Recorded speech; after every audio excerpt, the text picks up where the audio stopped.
ఏడాది పొడవునా ఎన్నో రాత్రులు వస్తాయి. కాని ఈ రాత్రికున్న ప్రత్యేకతే వేరు.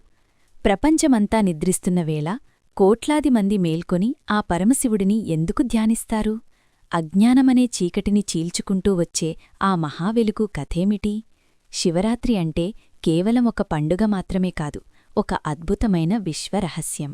అసలు ఈ రాత్రి ఏం జరిగింది? పదండి తెలుసుకుందాం. మొదటి కథ ప్రేమ మరియు భక్తికి నిదర్శనం.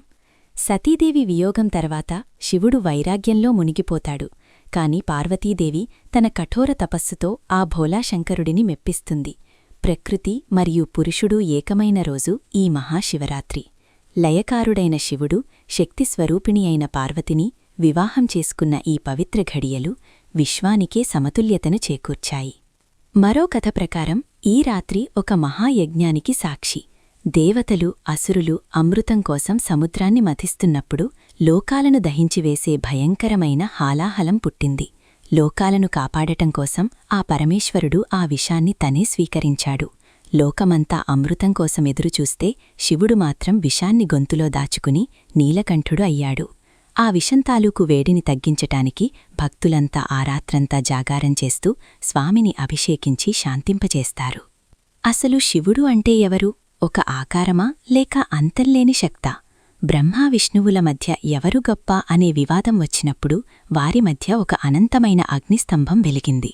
దాని మొదలును చివరను ఎవరూ కనుక్కోలేకపోయారు. ఆ అగ్నిస్తంభం నుండే శివుడు లింగరూపంలో ఆవిర్భవించిన రాత్రే శివరాత్రి.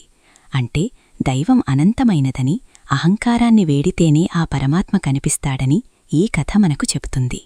కేవలం పురాణాలే కాదు, సైన్స్ ప్రకారం కూడా ఈ రాత్రి భూమి ఉత్తరార్ధగోళంలో శక్తి ప్రవాహం సహజంగానే పైకి పెరుగుతుంది. అందుకే వెన్నెముక నిటారుగా ఉంచి మేల్కొని ఉంటే అది మన శారీరక, ఆధ్యాత్మిక ఎదుగుదలకు ఎంతో మేలు చేస్తుంది. ఈ శివరాత్రి మీ జీవితంలో కొత్త వెలుగును నింపాలని కోరుకుంటూ ఓం నమః శివాయ.